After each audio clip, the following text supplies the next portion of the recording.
Welcome to STARCRAFT 2 Battle Report. My name's Dustin Browder. I'm the lead designer on STARCRAFT 2. And I'm Robert Simpson, an esports team member.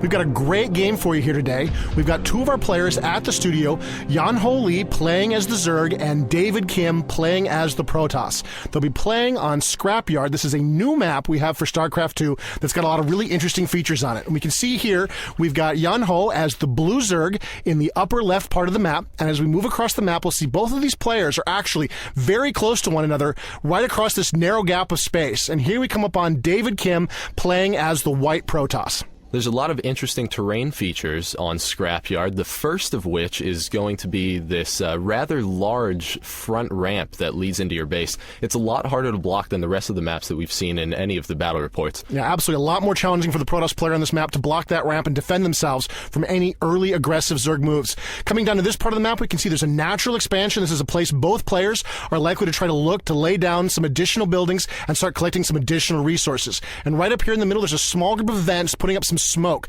Units can't see past that smoke, so it's a great place to hide your units.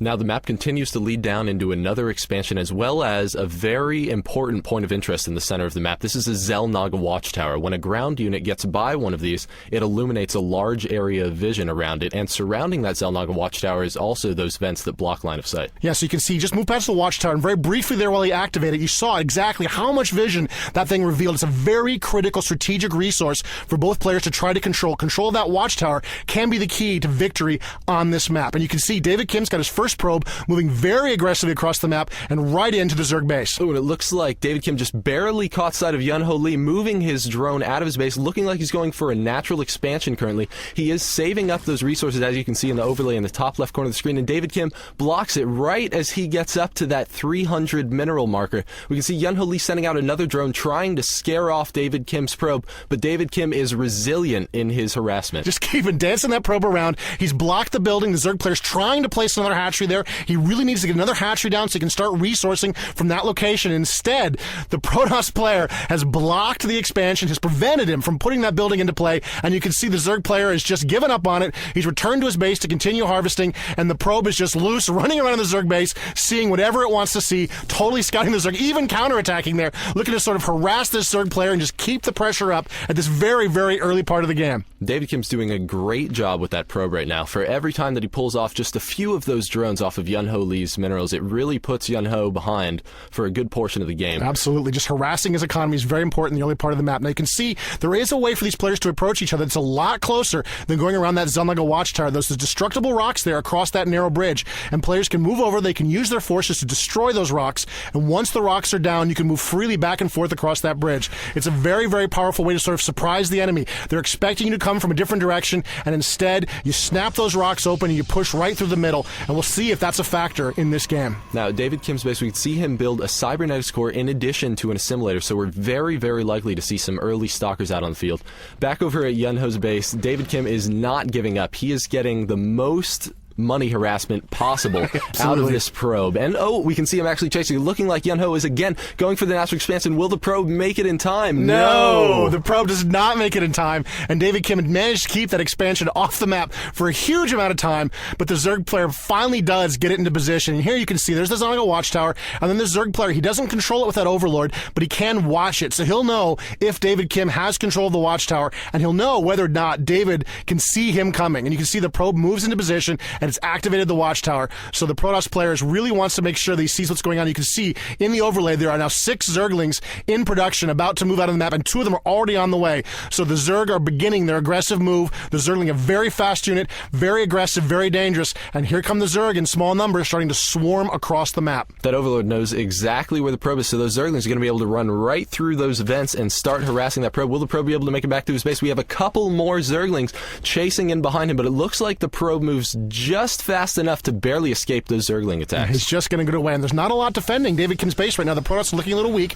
Here come a couple of nullifiers. This is a new unit to STARCRAFT 2. It's got a very powerful ability called a forcefield that it can use to block terrain. You can see the nullifiers are moving out, but they don't want to get trapped. They don't want to get surrounded, so they move back up the ramp. And you can see the Zerg are hiding in the vents, gathering their forces, sort of waiting to see. Here come some more Zerglings that look like from the south, moving up into those vents, and the Zerg are just lurking there, waiting for enough forces to move in. And here they go, moving into the Protoss base. So I know that's 8 Zerglings trying to move up to the Protoss base, but those are 2 beautiful force fields set out by David Kim. He can now micro one of his nullifiers around while the other one continues to lay down cover fire. The Zerglings know they have no chance and start heading back into the base, but it's not looking like 2 Zerglings are going to pose a very large threat against those nullifiers and all the probes in the base. Yeah, even the probes could turn and fight if they needed to, and you can see the Zerglings are trying to remain a threat, trying to harass, and they don't really get much out of it. They're quickly destroyed by the nullifiers, and the nullifiers are sort of free to move back to protect the front of the Protoss base. Meanwhile, the Zerg have gathered in the smoke, are trying to hide, and that's a Zealot and 3 nullifiers moving out to engage. It looks like the Zerg are going to have to run for it. They're not going to be able to hang out there and survive.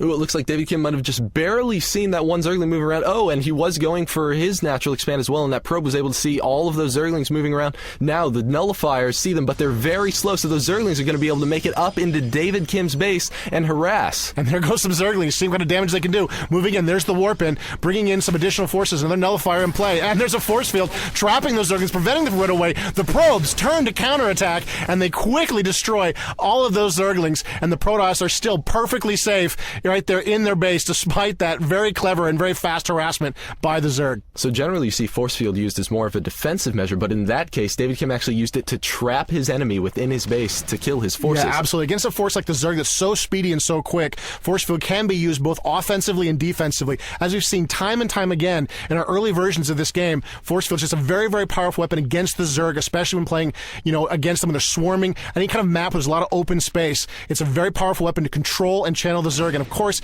it's also very powerful to prevent the Zerg from escaping should they try to do so. And you can see that Overlord getting a little bit harassed there by the nullifiers, but the nullifiers don't quite have the range, and the Overlord is going to escape. Now, David Kim is massing his forces over by that Xel'Naga watchtower. He can now see that large area of vision, which is very strong. He sees no units coming. He knows that he just killed a bunch of Yun-Ho Lee's Zerglings, so it's time to take advantage of that window of opportunity. So he's moving in now. He feels like he's got the advantage, and he wants to press. He knows the Zerg are down a few Zerglings, and he thinks he might have enough to do some damage here. That there is a spine crawler in play and a bunch of roaches. This is kind of a problem for this Protoss force. They don't have really the power to deal with this. Great use of the force field there, trapping half of them. Wow, and there's the burrow, the counter by the Zerg, preventing him taking any real damage there as the nullifiers move into the Zerg base, trying to do some damage and get some damage out of this attack. Oh, but there's too many roaches. The nullifiers have to continue to move up into... Oh, wow, and they lock out all of Yun-Ho's defenses except for just a queen and 1 roach are up there, but they have to burrow or else they're going to get focus fired down. So now the nullifiers, again, have free reign over Yun-Ho's base. What a great move, using that force field to block them out. He's really got inside. Look, all of the drones are underground. They're not able to resource. It's a really expensive attack, but still very... Oh, more force fields protecting his nullifiers from enemy attack, and the drones are still underground,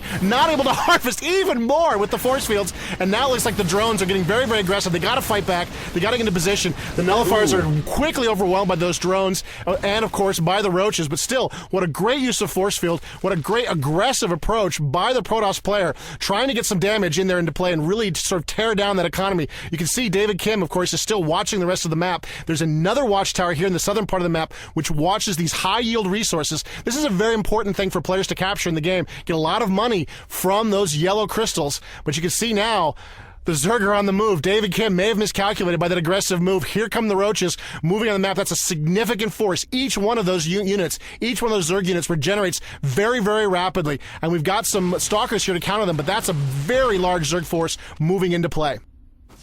So as you can see, the roaches very clearly outnumber all of these stalkers, but we did see David Kim research the blink ability, and oh my god, there it is! He's moving it away, blinking just as his stalkers get to the kill range from all of those roaches. He only gets one of the stalkers down. We still see a ton of blinks going on. He only lost 1 stalker out of that enormous attack. We see the roaches continue to move in to David Kim's base and try to pressure. We see another force field trapping all of the roaches inside his natural expansion. David Kim is now able to micro around those stalkers and continue to take out the Zerg threat. Yeah, that was a great use of